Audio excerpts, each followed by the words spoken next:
Hello, I'm David from Eden Motor Group, and as promised when new CX60 information came out, we'd cover it. So, here we go.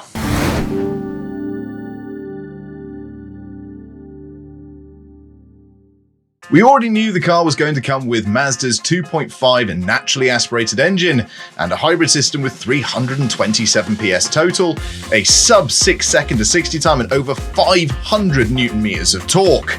With up to 39 miles worth of range and a 12.3-inch new digital gauge cluster, it's all sounding very exciting, but Mazda have released some more information and gone a little bit more in depth, so let's go through it. So one of the new features is Mazda's new rear opening tailgate. They've got a sensor so that you can wave your foot underneath and open it without having to touch the car. I imagine you can still do it from inside the car or the key, but this means that if you've got those heavy shopping or you've got a child in one hand and all sorts of other things in the other, you can just wave your foot under the boot of the car and it will open. Definitely a party piece to have with your friends. Mazda also announced their DPS system, and no, for all of you gamers out there, that isn't damage per second system, that is actually their driver personalization system. You get entry and exit seats and wheels. So basically, when you open the car, the seats will go back slightly and the wheel will go down or forward or away from you to make getting into the car easier. And you also get facial recognition, which can store up to 6 drivers' faces.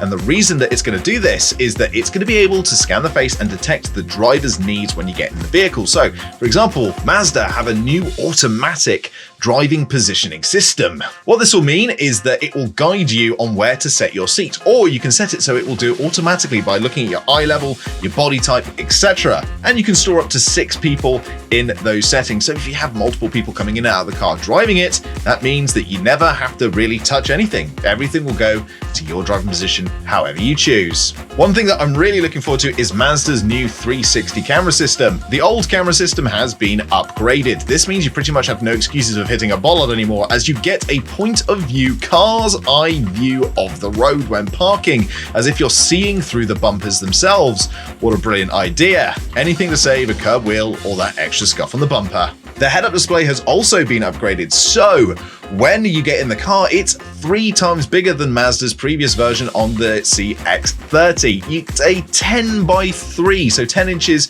by 3 inches display. This gives so much more information potential. It should mean you keep your eyes on the road for longer, and in the future, perhaps it could also be used for augmented reality, but we shall have to see. Oh, and if you want to see that and watch me cover it, don't forget to hit subscribe and notify, because obviously I'll cover it when it comes out as its own video. Subscribing is free and you can unsubscribe at any time. Now, while we haven't got full confirmation yet, it does look like the Gearbox torque converter in Mazda's Evolved has been replaced with an 8-speed dual clutch. We don't actually know if it's a dual clutch yet because it hasn't been specified as such, but the torque converter has been taken out and a clutch being put in, so that would mean that I would assume it's a dual clutch, but until we get full confirmation or until I can speak to a Mazda engineer anyway, I won't say it's a dual clutch, but it certainly is going to be a lot smoother than the previous torque converter. And as we'll discuss later, it's not going to impact on towing either. It's also been confirmed, similar to the CX-5, that the rear seats will have a rear recline feature as well. You're going to be able to get a massive 570 litres of boot space and 1,726 litres with the seat folded flat. And in the UK, we're going to get Mazda's iActive all-wheel drive system. This is based on a rear-wheel drive platform, which does make sense, as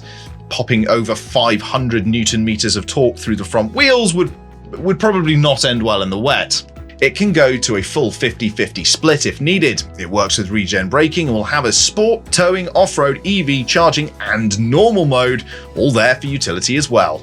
And meanwhile, the towing capacity is 2,500 kilos, which means, I guess, it could nearly tow me. Normal mode, the system will manage the battery, motor and engine in hybrid operation to allow balance between performance and economy. Sport mode leverages the full potential of all of the outputs, so engine, electric motor, and you'll get a high response powertrain, and the 8-speed auto will also be going into a specific sport mode as well.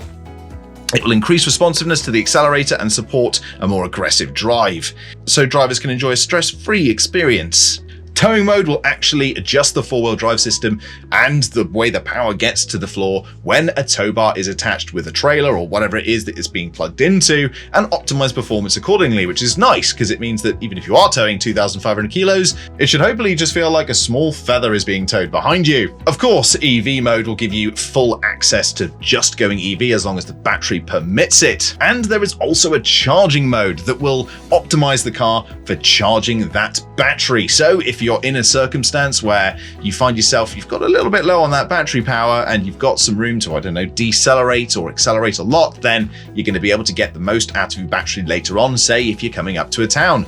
We've got some colors that have been finally and solidly confirmed as well, with Arctic White, Deep Crystal Blue, Jet Black, Platinum Quartz, Sonic Silver, Machine Grey and Soul Red Crystal making their return. There will also be a new color, Rhodium White, which is one of the two colors we've seen in all the trailers and probably what you're looking at now. But if you want to find out more Mazda CX-60 information, you can click, well, just over there, and you'll find our initial thoughts and impressions from the trailer that dropped. Or you can find out here, where they released an initial sort of look at the specifications on each model. Thank you very much for watching, and we'll see you next time. Don't forget to hit like and subscribe. Bye-bye.